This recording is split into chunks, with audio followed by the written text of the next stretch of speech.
মৰমৰ ছাত্ৰ ছাত্ৰীসকল আজি আমি ইউনিটছ এণ্ড মেজাৰমেণ্ট মানে একক আৰু জোখ মাখ এই আমাৰ এই চেপ্টাৰটো আমাৰ শেষ হ'বই আৰু দুটা তিনিটা ভিডিঅ' বনালে তোমালোকৰ ডাইমেনশ্যনটো পঢ়াই দিলে আৰু তাৰ এপ্লিকেশ্যনটো পঢ়াই দিলে আমাৰ এইটো চেপ্টাৰ শেষ হৈ যাব আৰু প্লেলিষ্টত তোমালোকৰ গোটেইখিনি ভিডিঅ' দিয়াই আছে তো তোমালোকে এইখিনি চাব পাৰা তো এতিয়া আজিৰ টপিকটো লৈছো আমাক কি সিগনিফিকেন্ট ফিগাৰ হৈ গ'ল সাৰ্থক বা তাৎপৰ্যপূৰ্ণ অংক বুলি কয় অৰ্থব অংক বুলি কয় বা সাৰ্থক অংক বুলি কয় তোমালোকে যিকোনো নামেৰে ইয়াক মাতিব পাৰা পৰীক্ষাত দিব পাৰে প্ৰথমতে জানিব লাগিব ইয়াৰে সংজ্ঞাক ইংৰাজী অসমীয়া দুইটাতে দিয়া আছে যে কাক বোলে এইটো তোমালোকে ভালদৰে মুখস্থ কৰিবা নিশ্চিত অংক আৰু প্ৰথম অনিশ্চিত অংকৰ সমূহটোক কোৱা হয় সাৰ্থক অংক বা সাৰ্থক সংখ্যা বুলি কোৱা হয় তো ইংৰাজী অসমীয়া দুইটাতে দিয়া আছে এইটোত বাৰু তোমালোকে মুখস্থ কৰিবা ইয়াৰ পিছৰ ফালে তোমালোকৰ বুজিবলগীয়া বস্তুবিলাক আছে হৈ গ'ল এতিয়া তোমালোকে চাবা কি যে আমাৰ ৰুলছ ফৰ ডিটাৰমাইনিং সিগনিফিকেন্ট ফিগাৰ এই আমি তাৎপৰ্যপূৰ্ণ অংকবিলাকনো কেনেকৈ গণনা কৰিম কেনেকৈ চিনি পাম কিমানটা আছে কিমানটা নাই তাৰ নিয়মটো তাৎপৰ্যপূৰ্ণ অংক গণনা কৰাৰ নিয়মটো আমি চাম যে এইটো প্ৰথম নিয়মটো তোমালোকে সকলোৱে জানা অল নন জিৰ' ডিজিটছ আর সিগনিফিকেন্ট মানে যিমান বিলাক অশূন্য অংক আছে সেইবিলাক সিগনিফিকেন্ট হয় যেনে মই ইয়াত এটা সংখ্যা লিখি দিছো কি আছে 1 7 3 4 2 ইয়াতে বহুত কিটা সংখ্যা লিখি দিয়া আছে এইটা তো শূন্য নহয় এইটা তো অশূন্য অংক যদি অশূন্য অংক থাকে গোটেই কিটা সিগনিফিকেন্ট হ'ব এতিয়া ইয়াতে সিগনিফিকেন্ট ফিগাৰ মানে তাৎপৰ্যপূৰ্ণ অংক মানে সাৰ্থক অংক কেইটা আছে পাঁচটা আছে 1 2 3 4 পাঁচটা আছে ঠিক আছে এইটো হল নেক্সট 2 নম্বৰ পইণ্টটো তোমালোকে চোৱা all the zeros between two non-zero digits are significant দুটা অশূন্য অংকৰ মাজৰ শূন্যবোৰ তাৎপৰ্যপূৰ্ণ বা সাৰ্থক অংক হয় মানে আমাক কি কৈছে যে দুটা অশূন্য ইয়াত 3 আৰু 8 টো অশূন্য এই অশূন্য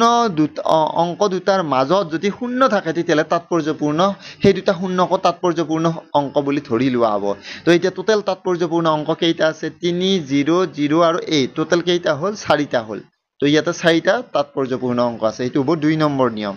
তো 3 নম্বৰ নিয়মটো তোমালোকে শিকা যদি সংখ্যাটো একতকৈ সৰু হয় if the number is less than 1 then চাবা যদি সংখ্যাটো একতকৈ সৰু হয় তেতিয়া হলে মনত ৰাখিবা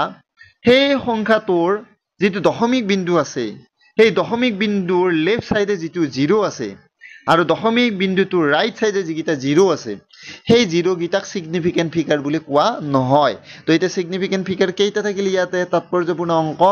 2 3 0 আৰু 8 টোটাল 4টা থাকিল হৈ গ'ল ইয়াতে সিগনিফিকেন্ট ফিগাৰ কেইটা হ'ব 4টা হ'ব যেতিয়া একতকৈ সৰু হ'ব সংখ্যাটো তেতিয়া কেনেকৈ চাব লাগে মই তোমালোকক শিকাই দিছো ঠিক আছে এবাৰ 4 নম্বৰ পইণ্টটো তোমালোকে চোৱা দশমিক বিন্দু নথকা সংখ্যাৰ প্ৰান্তীয় শূন্যবোৰ সাৰ্থক নহয় the terminal or trailing zeros in a number without a decimal point are not significant মানে ধৰি লৈছো ইয়াতে তো চোৱা এই সংখ্যাটো চোৱা এই সংখ্যাটোত দশমিক বিন্দু নাই এটা দশমিক বিন্দু নথকা সংখ্যাৰ যিগিলা টাৰ্মিনেল 0 আছে মানে লাষ্টৰ ফালে যিগিলা 0 আছে সেইবিলাকক সিগনিফিকেন্ট ফিগাৰ বুলি কোৱা নহয় তো এতিয়া ইয়াত কেইটা সিগনিফিকেন্ট ফিগাৰ আছে তিনিটা 1 2 আৰু 3 হৈ গ'ল সো টাৰ্মিনাল মানে ট্ৰেইলিং জিৰোস বুলি কয় এইগিটাক লাষ্টৰ ফালে থকা যেগিটা 0 আছে এইগিটা তাৎপৰ্যপূৰ্ণ অংক নহয় তো তোমালোকে মনত ৰাখিবা এতিয়া নেক্সট পেজলৈ বলা এতিয়া চোৱা যদি দশমিক বিন্দুযুক্ত সংখ্যাত সোঁফালে প্ৰান্তীয়ভাৱে প্ৰান্তৰ শূন্যবোৰ সাৰ্থক হয় the trailing zeros in a number with a decimal point are significant যদি দশমিক যেনে ধৰি লৈছো 3 5